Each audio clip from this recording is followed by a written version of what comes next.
Hello everyone. Let's learn about improving our reading skills for this session. What does reading actually entail? We can see that reading is one way of gaining information or knowledge, or more importantly, it's it's a language skill that one can enhance with this tool called reading. So, what can be seen as being summarized over here is reading is the most important skill in English language from other language skills in acquiring language. If students are good in reading, they will be good in other language skills, writing, speaking, and listening. So, this is how this aspect of learning a language, which is again reading, should be encouraged among students on a continuous basis. So here are some aspects which are on which some light is being thrown upon as to why students may not be able to understand certain text readings. Uh, we don't know. No, unfortunately, for some reason, the students haven't really taken to reading in a likable way. The reason being, the only mode of reading which was, or rather, let us say, they were used to was only their textbook. And again, the textbook being used to be able to, that's another medium through which they reach the end result, which is called as the exam. So, because of that facade which this reading had been forced to adopt, the student community obviously lost the interest to read, or they lacked the motivation, and this is actually shown in the negativity that is attributed when the students are asked to read. So for the learners, this is how we are supposed to give its due significance by saying, as it can be seen here, that it is an extremely difficult task that requires integrated body of skills, which also does not get easier with the passage of time and accumulation of experience. So then what are the strategies which have to be adopted when it comes to reading?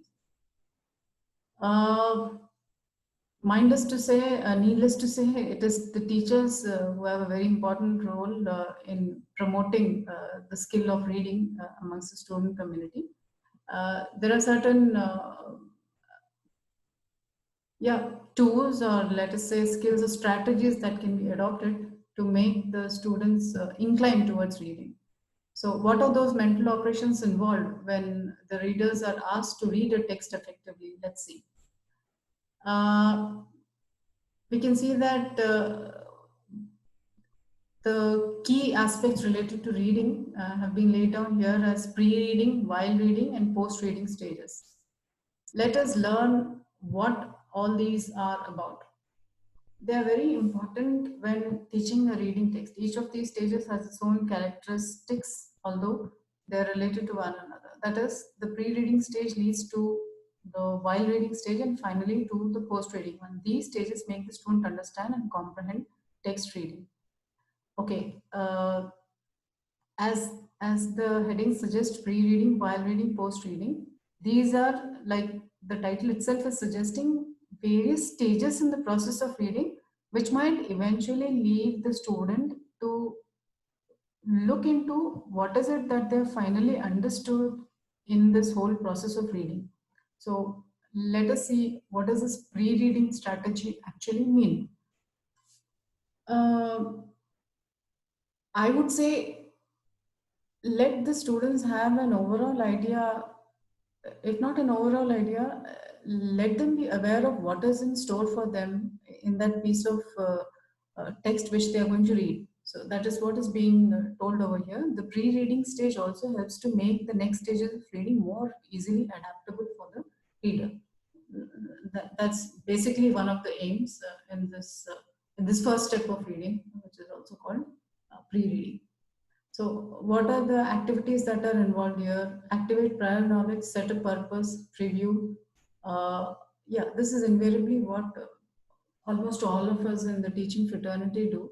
That is, when a particular topic is being held for discussion, well, it is made sure that a small introduction is given, uh, uh, be it by the involvement of the teacher, the instructor, or even by way of the students themselves being made to read at a glance what the text is going to be all about.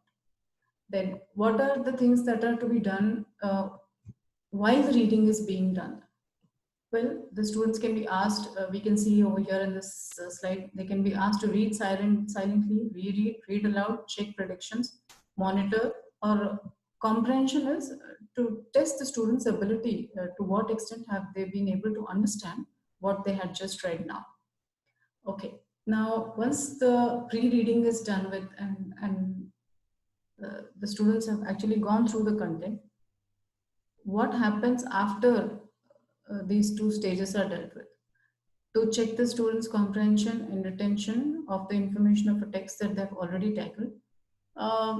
There are certain post-reading strategies that have to be applied by the instructor or the teacher concerned there. So what does that involve? What is it that should be done?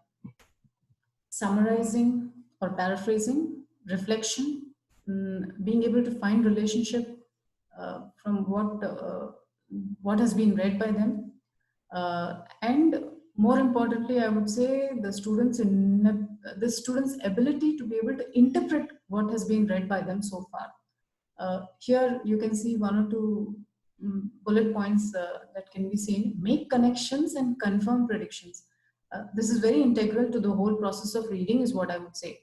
Make connections is, let us say, if it is a short story, how do they relate to the various characters which play a part in the story? That's if the students can, if the learners, if the readers can be made to do that, I'm sure the whole aim behind the reading exercise is, to a large extent accomplished. Then, this has actually been summarized, what we tried to uh, read in the form of subheadings a little while ago: pre-reading, while reading, and post-reading. So, how can this be divided in various stages is what has been discussed over here. So, see, this is actually more of a guidebook to the teachers than what could be informed to the students. So, okay, let us see what is it that has been laid out for the instructors. Read more and take courses about how this whole process of reading can be taught to the kids, and what are the stages that are involved in reading and how they can be applied to be able to understand what has been read so far. And also there are certain other things, like for instance, taking care of reading and trying to improve the skills. And yeah, this I would like to agree with that, that the readers should not always try to depend on the instructor or the facilitator, or let me say the teacher over here, to be able to comprehend what has been read by them. It is more important for the learners themselves to understand, or summarize or come to a conclusion about what is it that they have been able to learn through this whole reading exercise. So when these strategies or when these guidelines are being put into practice, the learners automatically tend to learn how to use these strategies or reading techniques to enhance their language skills, and also to make reading, as an enjoyable experience for them, rather than something that they do out of force.